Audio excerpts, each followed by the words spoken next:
চিন্ময় কৃষ্ণ দাস ইসকনের জেলবন্দি সন্ন্যাসী তার জামিনের আবেদন কিন্তু আজকে খারিজ হয়ে গেল চট্টগ্রাম নগর দায়রা আদালতে। অর্থাৎ জেলবন্দি থাকতে হবে চিন্ময় কৃষ্ণ দাসকে।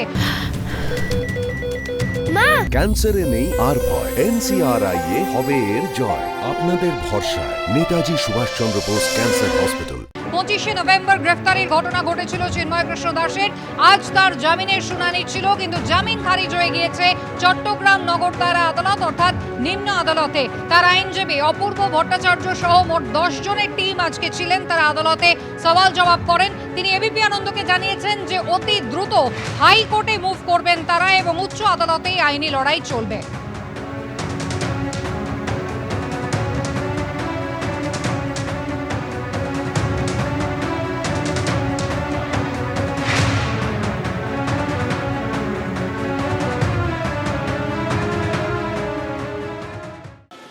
মহানগর সেশন জজের কাছে শুনানি হয়েছে। মহানগর সেশন জজ এটা নামঞ্জুর করেছেন। আমরা বলেছি সেটা হলো পতাকা অবমাননার বা রাষ্ট্রদ্রোহিতার যে তার কোনো ইনগ্রেডিয়েন্টস বা কোন রকমের উপাদান এই মামলাটিতে নাই। অর্থাৎ প্রাইমারি যে কেস যেখানে এখানে নেই সেখানে ওনার জামিনে কোনো আপত্তি থাকার কথা না এবং জামিন না দেওয়ার কোনো কারণ নেই। সুতরাং আমরা জামিনটা চেয়েছি, কোর্ট সন্তুষ্ট চিত্তে এটা নামঞ্জুর করেছেন। এখন সেটা হচ্ছে আমরা হয়তো আইনগত যেটা সিস্টেম সেটা হলো উচ্চ আদালতে আমরা জামিনটা চাইবো হাইকোর্টে। আজকে আদালতের ভেতরে কি অবস্থা ছিল? খুব কি বিশৃঙ্খল অবস্থা? সুবিধা পেয়েছি, কোনো সমস্যা হয়নি আমাদের, কোনো সমস্যা হয়নি। এরপর আপনারা কোথায় আবেদন করবেন, কোথায় যাবেন? আমরা এখন ঢাকা চলে যাচ্ছি সবাই। কবে আবেদন করবেন? as soon as possible, আমরা অতি শীঘ্রই এটা করব। আজকে সরকারের পক্ষ থেকে কোনো আইনজীবী ছিলেন? হ্যাঁ, সরকার পক্ষ থেকে ছিলেন, মহানগর পিপি ছিলেন। আচ্ছা, পাবলিক প্রসিকিউটর অফ মেট্রোপলিটন ছিলেন। আপনারা কি দাবি করলেন আজকে কোর্টের কাছে? আপনাদের কি যুক্তি ছিল?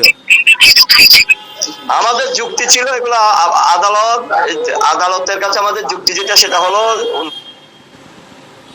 জাতীয় পতাকা অবমাননা এটা হয়নি। উনি বরং জাতীয় পতাকার প্রতি অনেক শ্রদ্ধাশীল। জননী জন্মভূমি সরকার নবী গড়িয়াসী জননী এবং জন্মভূমি জন্য উনার যে ত্যাগ উনি এটাতেই সবসময় অবিচল থাকেন। দেশমাতৃকার প্রতি উনার অবিচল শ্রদ্ধা, দেশমাতৃকার সংহতির জন্য, ইন্টিগ্রিটির জন্য উনার অবিচল শ্রদ্ধা। উনার বক্তব্যে, উনার কথনে, উনার জ্বলনে, উনার ভাষণে কোন ক্রমেই রাষ্ট্রদ্রোহিতা হয় না এবং কোনোদিন উনি ছোট কাল থেকে যেটা দেখেছেন একজন সন্ন্যাসী মানুষ। এই সন্ন্যাসী যিনি নিরামিষাসী এবং কৃষ্ণ প্রেমে থাকেন, উনি কোনোদিন রাষ্ট্রদ্রোহিতার কাজ করতে পারেন না, দেশমাতৃকার ভক্ত হিসেবে থাকবেন উনি। কিন্তু সরকার কি বললেন?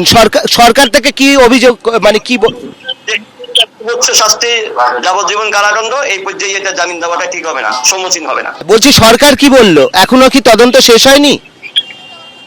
না, এখনো তদন্ত শেষ হয়নি, তদন্ত চলছে, মামলা তদন্তাধীন। এই পর্যায়ে ওনারা চাচ্ছে যেহেতু এটা আপনার ক্যাপিটাল পানিশমেন্টের বিষয়, সেই যাবজ্জীবন কারাদণ্ড, লাইফ ইমপ্রিজনমেন্ট, সুতরাং এটা এই পর্যায়ে যাতে জামিন দেওয়া না হয়।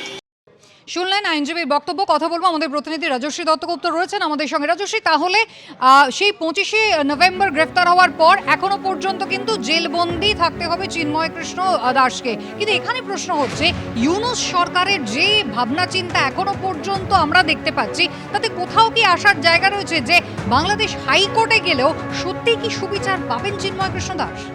সেটা একটা বড় প্রশ্ন, কারণ যেভাবে একের পর এক আমরা দেখলাম আবেদন করা হচ্ছে এবং তা খারিজ হচ্ছে এবং তুমি দেখো যে প্রায় 35 দিন জেলবন্দি রয়েছেন চিন্ময় কৃষ্ণ এবং তার জামিনের যাতে তাকে দেওয়া হয় সের জন্য বাংলাদেশের ভেতর থেকেও দাবি উঠেছিল। ইউনূসকে নিজে বলেছিলেন ওখানকার বুদ্ধিজীবীরা, কিন্তু তারপরেও কোনো পরিস্থিতির পরিবর্তন হয়নি এবং সরকার পক্ষের তরফে আজকেও সমানভাবে এই জামিনের বিরোধিতা করা হয়েছে।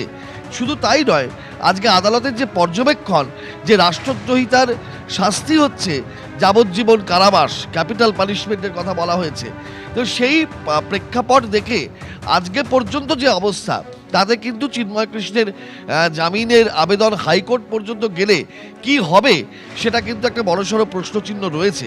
দেখার বিষয় এটাই যে ৩৫ দিন ধরে জেলবন্দি, একের পর এক তার জামিনের আবেদনের শুনানির দিনক্ষণ পিছিয়েছে, কিন্তু কোথাও গিয়ে কোনো সমাধান সূত্র বেরোচ্ছে না।